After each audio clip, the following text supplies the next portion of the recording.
E aí, Oi, brother? Max. E aí? Beleza?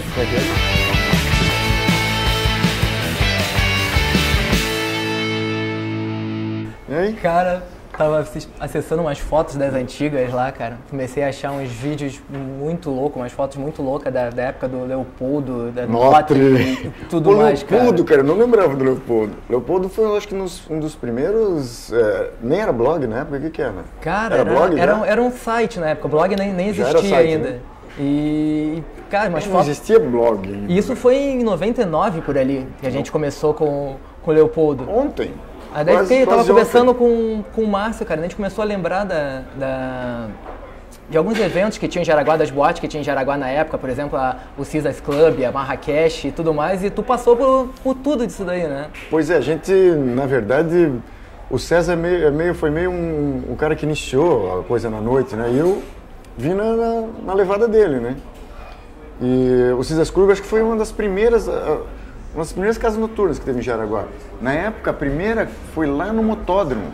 O César tinha um motódromo e a gente construiu, acho que uma das primeiras boates de Jaraguá lá. Depois migrou pro Caesars Club, que tu conhecia, tu é da época do Caesars Club? Não, eu cheguei da Notri.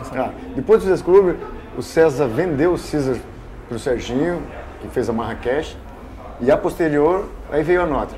A Notri daí já era mais na época de Caesars Club e de Marrakech, era uma coisa assim, bem amadora, né? A noite para tu ter uma ideia, no primeiro Caesars Club não existia segurança.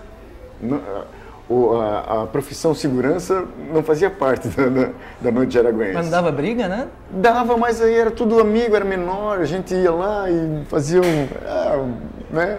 Deixa pra lá, deixa pra cá. Onde que foi o Caesars, era onde? O Caesars era no lado do Banco do Brasil, onde hoje é um Banrisul. Hoje é o Banrisul. Foi onde foi a Marrakech depois? Exatamente, primeiro ali foi o Caesars, que era, na verdade, eu acho que o antigo Bamerindos. A gente só, a porta do Caesars Club tinha o emblema do Bamerindos no trinco, assim, porque não tinha como tirar. Mas a Notri foi anos 90, né? A tua lembrança é... 99, foi quando eu me mudei para Jaraguá, foi em 99. Eu cheguei aqui, eu lembro que meu irmão me levou pro Vitorinha, já cheguei iniciando bem. É a coisa das antigas. Já cheguei iniciando bem em Jaraguá, e na semana seguinte que eu fui pra Notri a primeira vez, cara, o show do Paralamas que tava tendo. E, pô, daí, isso aí, tu lembra que, cara, era 2 shows por mês, né, cara? Pois é, não, mas é que essas bandas também estavam, assim, no auge, e uma coisa legal é que, na época, não eram tão caras. Teve um determinado período ali, no final dos anos 90, que era muito caro trazer uma banda, sabe? Era impossível, tu trabalhava a noite inteira e no final os caras levavam toda a tua receita. Mas né, foi uma época, foi o auge, assim, acho que da noite jaraguense. Porque marcou a chegada de uma nova geração, né? E como tu falou, os shows, pô, a gente fez, na época, Max, mais de 100 shows, que hoje, assim, eu leio no jornal, no Face, né? Show nacional com pessoas que eu nem conheço. Na época, show nacional, todo mundo conhecia. Era o que tinha de mais top. Era Barão, era Paralamas, era Cidade. Mamonas foi a nota que trouxe. Era Mamonas, trouxemos lá no Juventus. E daí quando eu vejo aí show nacional com, nem sei, nem lembro, nem conheço, nacional, lógico, Patifaria também é show nacional, nós somos do Brasil, né? A coisa meio perdeu o sentido da frase. Meio que se perdeu, mas foi uma época de ouro. Qual foi os mais bombados que teve? Os mais bombados foram dos Engenheiros, cara. Teve um show dos Engenheiros que não tinha como ir no banheiro. A gente, eu acho que trouxe umas 2 vezes o Engenheiros, Patufu também, a gente trouxe 2 ou 3 vezes. Patufu tive influência, né? Patufu tive influência. Nenhum de nós, foram acho que as 3 bandas que mais levaram público. Se bem que o show do Rapa foi da pesada e estava a casa cheia. Mas nesse show do Engenheiros não dava para ir no banheiro. Tanto é que quando, no outro dia, o pessoal da limpeza falou que achou xixi num monte de canto da porta, assim, o pessoal não conseguia chegar no banheiro. Cara, tu falou em banheiro, eu lembrei do tiozinho do banheiro da Notri. Tiozinho do banheiro. O seu João. Ele deve estar vivo ainda? Eu não sei, a gente perdeu o contato, mas ele dormia no banheiro. E a cena que Mas ele viu cada coisa aqui, se ele abrisse a boca. Eu vi uma cena no banheiro, assim, que numa festa fantasia, que o Caco, o marido da Irma Marco, ele tava de romano, gladiador. Ele estava com uma espada de plástico, mas desse tamanho, assim. Quando eu entrei no banheiro, ele estava de saia, né? Ele já era cabeludo, assim, parecia uma mulher, mas quando eu entrei no banheiro, ele estava, né, ali fazendo um negócio e o seu João segurando a espada, meio que dormindo, assim. Mas esse registro eu tenho na minha memória e é inesquecível.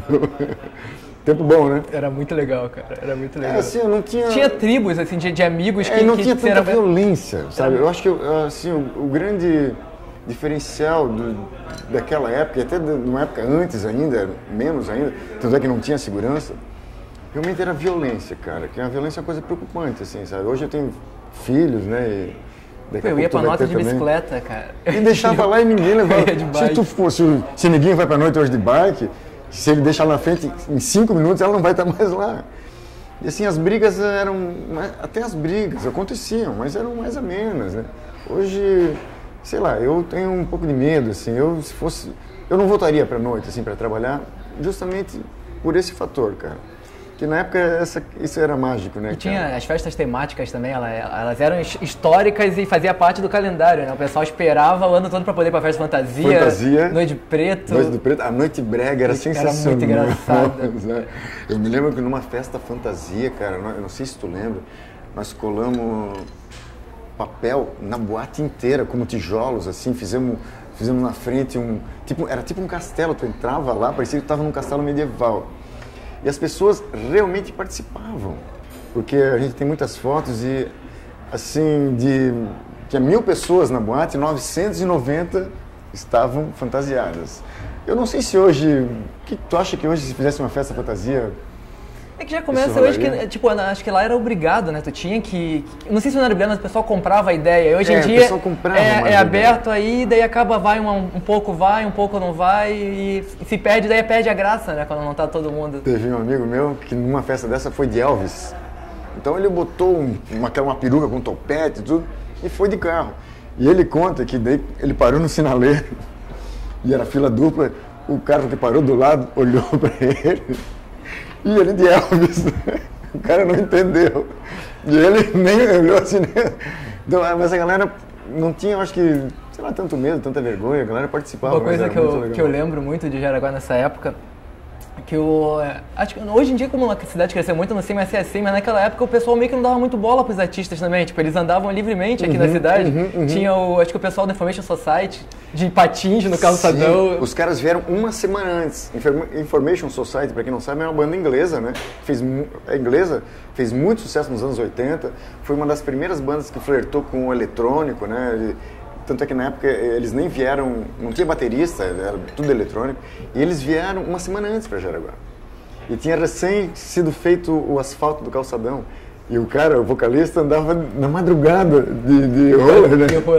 Muito bom, olha que época mágica. O Papa Winnie, que veio tantas vezes pra cá, que tem até lenda que ele tem família aqui em Jaraguá. Tem umas fotos muito legais com o Papa Winnie também. Ele no camarim, assim, eu abraçado com ele comendo uma banana, cara. Muito legal. E ele, muito gente fina. O Andrew Tosh, filho do Peter Tosh também, teve aqui, lembrando os shows internacionais. E um outro show muito legal internacional que teve, que foi The Outfield. Aquele trio. Putz, você lembra? A gente entrevistou ele pro Leopoldo. O problema, assim, aqui na época, como não tinha tanta informação como tem hoje Google, as pessoas quase não conheciam. Entende? Porque hoje, assim, tu traz uma banda do underground e tu anuncia antes, o cara vai lá no YouTube, né? E ele puxa a história da banda, ele fica sabendo de tudo em 5 minutos. Coisa que na época não rolava, mas mesmo assim valeu a pena tudo, né? Foi uma fase muito massa. Tu era moleque na época, né? Eu tava no 17 anos quando eu comecei a entrar na Eu lembro. Uns 50 quilos. Eu lembro de ti pedindo para tocar mais música eletrônica. E na época era uma coisa assim, não dava, né, para fazer muito, porque as pessoas queriam ouvir as bandas nacionais, eram muito fortes ainda, né? É uma coisa que tu passa por idade, assim, tipo, hoje com 30 e poucos anos, eu penso lá, como eu pensava naquela época, eu queria só eletrônico. Hoje eu daria tudo para ter uma balada em que fosse eclética e tu pudesse curtir de tudo e não existe mais. Mas coisa da época, coisa da idade, né? Hoje se Se tiver, hoje, como tu falou, as baladas hoje estão meio segmentadas, né? Meio não, estão totalmente segmentadas e não é de hoje, faz muito tempo. Tem a balada sertaneja, tem as festas eletrônicas e as tradicionais festas dos anos 80, né? Que até hoje ainda tem, são nostálgicas, são legais. Já tá na hora já de começar dos anos 90, já saturou tá um tempo, né? Não, mas assim, nas festas de anos 80, eu sou apaixonado pela música dos anos 70, a disco. Entende? Sou apaixonado. É uma música pra cima, enfim. Mas mesmo nas festas que se intitulam festas dos anos 80, as que eu toquei, fiz festa do vinil durante 12 anos, sempre tocou som dos anos 90, porque anos 90 também já é uma coisa que está lá para trás. Anos 80, o número 80, eu acho que é símbolo, né? Já virou a festa retrô. Anos 80 é festa retrô. Vem de anos 70, 80 e 90. Eu toco muito anos 70, porque acho que foi uma época de ouro mesmo, assim. Temos que organizar. Mas, Paulico, cara, sempre bom encontrar contigo ali, o papo rende... Encontrar contigo aqui, né? Dá pra render algumas horas de conversa. A gente poderia ficar falando aqui, acho que mais uns 2 litros de vodka. Só se for botar só da Notre, só de histórias da Notre ali, já vai render algumas, cara. Então vamos fazer outros, para o pessoal poder se inteirar do que aconteceu naquela época. Valeu, meu brother. Grande abraço.